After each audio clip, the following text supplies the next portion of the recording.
So I just wait a little bit. That way we all start at the same time. Oh, that's what everybody told me. Are you a young Earth creationist? Do you believe Which way do you believe? Adam and Eve. I believe that is all legit. I don't know. I'm not one way or the other of whether God created an Earth that looked old, or I don't know on that. I just believe in Adam and Eve. So I don't think we can walk around saying that's kind of Adam and Eve are a myth.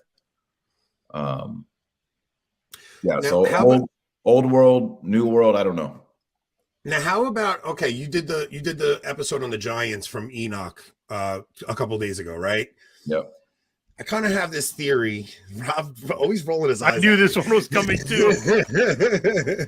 I kind of have this theory that before the flood, maybe those giants were actual giants, and they maybe helped build some of the.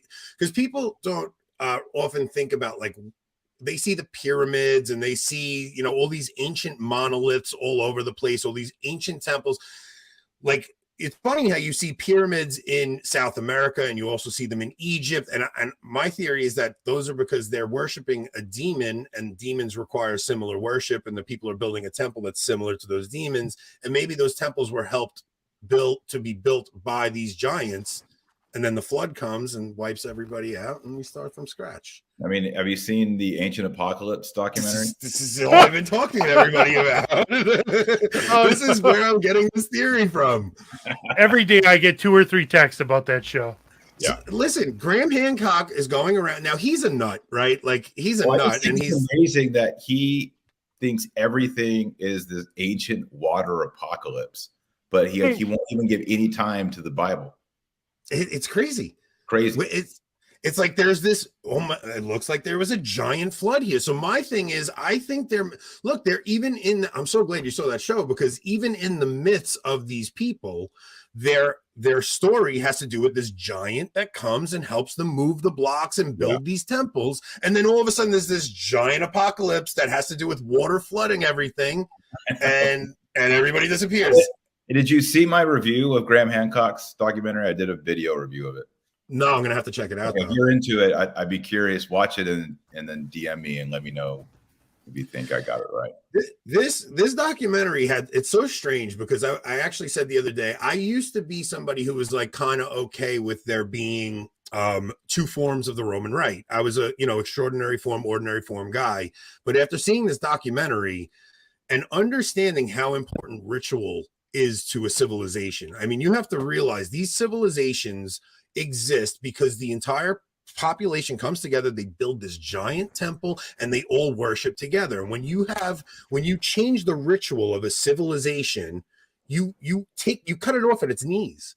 And that's what they did. I mean, we have Western civilization was built, the foundation of it is the traditional mass. It just is. That is all the architecture was made for the TLM. Every bit of it. I'd have made those structures if it were for the Novus Ordo. They wouldn't have made it. No, and you see the structures they started to make once the Novus Ordo takes hold, right? So you start seeing these, churches in the round and things like that. We don't build these beautiful Gothic cathedrals. No, Gothic cathedral, concrete and aluminum and glass, and it's not firm. Gothic cathedral would take several generations. You're talking 300 years to build a Gothic cathedral. The cathedral in Cologne took 700 years. Yeah, so think about that now. You have a civilization coming together, a culture coming together to build this giant temple, which it's not a temple, obviously, it's a church, but we're building this monument to our God. So because we were trying to build for the mass, but we were trying to build the kingdom on earth. Right? Like that's the idea, not in some communist utopian way. We were trying to build the kingdom on earth so that when you go to mass, you're actually supposed to meditate on being in the presence of the royal king. So you're in these castles, but now when they take that away after the council, it's like they chopped us off at the knee. So I'm like, no, you can only have one Roman Rite. I agree with Francis. I just don't agree which rite. I mean, it's just, the only way you can save the West is if you bring the traditional mass back. Yep. There was a set of stained glass windows that I saw that depicted the execution of one of the martyrs during the French Revolution. I forget which saint, but it's this set of stained glass windows of him saying the prayers at the foot of the altar as he walks up to the guillotine. And all I could think was, how many Catholics today would have no idea of what he's doing there, would have no connection to that, but yet everyone 100 years ago would instantly know, exactly. what he's doing, what he's saying, and why. Yes. Yeah. And even just, another, just culturally, yes, the temples, but then like think of like no one ate meat on Friday for 2,000 years almost, like the whole culture, whether you were in Syria or Italy or France or Egypt or whatever, it's like you just didn't do that. And it was like this, like we, as we can talk about being parents, like we're Catholic, or we don't eat meat on Friday. We're like, okay, we're just not going to do it. But then like your kids go to other Catholic people's house and they're like, well, Dad, they like had hamburgers and stuff, and they're Catholic, so why can't we have hamburgers? And it's like this shattered, broken. It's not a universal, solid culture that we're all experiencing. There's all these like different variations of my take on Catholicism. Like it used to be, you saw a nun, that was a nun. Now she's got a pantsuit on, and some Skechers, and it's all weird and different. It's such a lack of understanding of what a culture is. Like a culture is what unites a people. And when you have all these similar customs and traditions, so it's really like I had an argument with my dad the other day, because my dad used to be a practicing Catholic and he stopped going to mass. And after you stop going to mass and stop practicing the sacraments, you lose your faith. You just do. And he said, well, why do I need to be in the building? You need to be in the building because the way you pray is the way you'll believe. It's why they made us wear masks. It's why, like, this is why these cultures built these temples. It's what keeps a people united, and it's what actually makes you believe the faith that you are claiming to believe. Right. Like Stations of the Cross. Everybody was doing Stations of the Cross every Friday in Lent. Just what you did. Like, I'll see you at Stations, And because again, you needed, in order, it wasn't just about fasting. It was, man, I need to walk with Jesus every week and go through what he went through for me and for us. And that built a culture. Like that on Saturday morning when your wife was being testy, you were more patient because you just did the Station of the Cross the night before. And you're like, you know what? I need to be more humble and more patient in my life. And like that stuff started just dripping into every aspect of your life. And yeah, I mean, the novenas and the images and the artwork and the architecture, all of that was like interlocked together like a puzzle. And then in the 1960s, people started saying, well, let's start taking pieces out. And it just. And you've seen the results of it. And it doesn't matter how much it falls apart. They still won't take a glance back and look and say, okay, well, we made a mistake here. Maybe we should fix this. Maybe we should fix this. No, it's like, I really think we're actually going to have to, at this point, it's just so bad that I think the whole thing just has to come down to be rebuilt again. Well, I think what happens is that's all falling apart. And we're over here. We're not starting from scratch. Like we still have the stones and the architecture plans and the stained glass. We're just having to, like, in our own way, consult all that and figure out, now, what is Lent?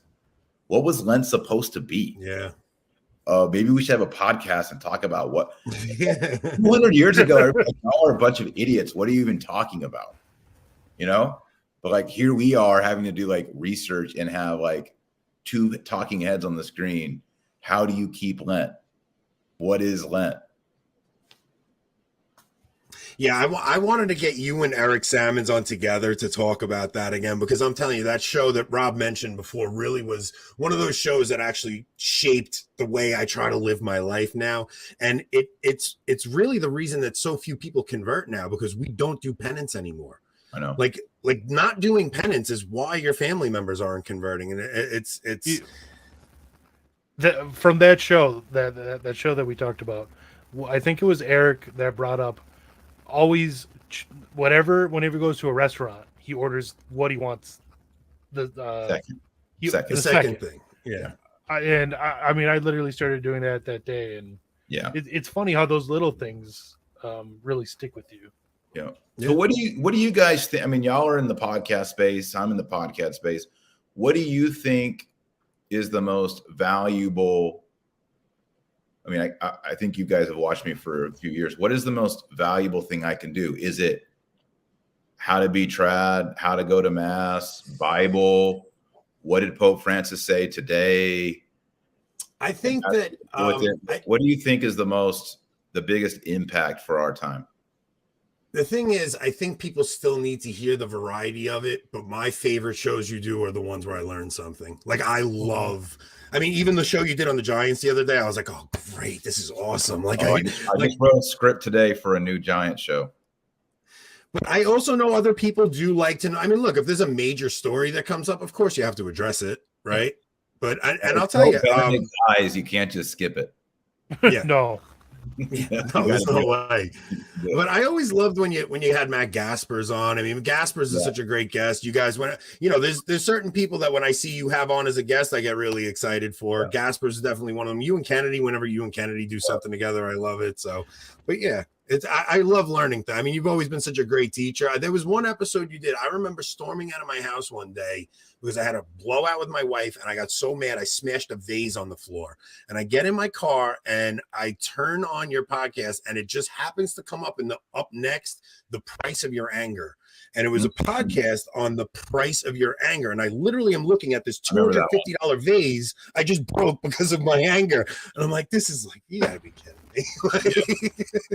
It's just one of those things where God was like, okay, you're going to listen to this one. I went home and I begged her forgiveness and I was wrong and I was a loudmouth. But I still love the catechetical stuff you do, man. Please never stop doing that. Good. Okay. That's great.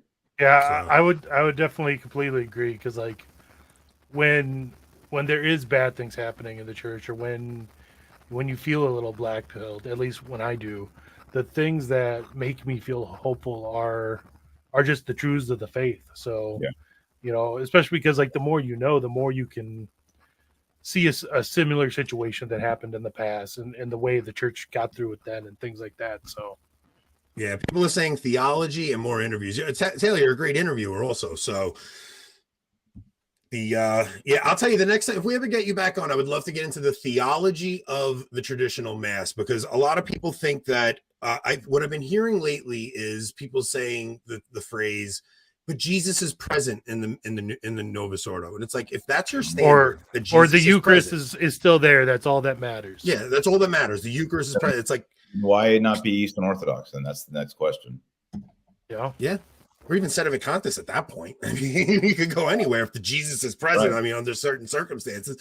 The point is that the traditional mass is a way to embody the faith, and it screams sacrifice the entire thing. And I would love for somebody who knows a lot more than I do to show us maybe in scripture or to get into the theology of the mass and how it differs from the Novus Ordo, and not in a Mass of the Ages way where they're just showing you what they took out and what they really just get into the depth of why this is such a spiritually rich ritual that we do. Yeah. So yeah, if we could get you back on, that would definitely be my second show topic. Yeah, that'd be good. So Taylor, thank you so much, man. This is thanks, guys. This was great. I really appreciated you guys inviting me. I'm really honored, and it's good to talk with Catholics about good stuff. And this was a fruitful conversation. So thanks for having me on.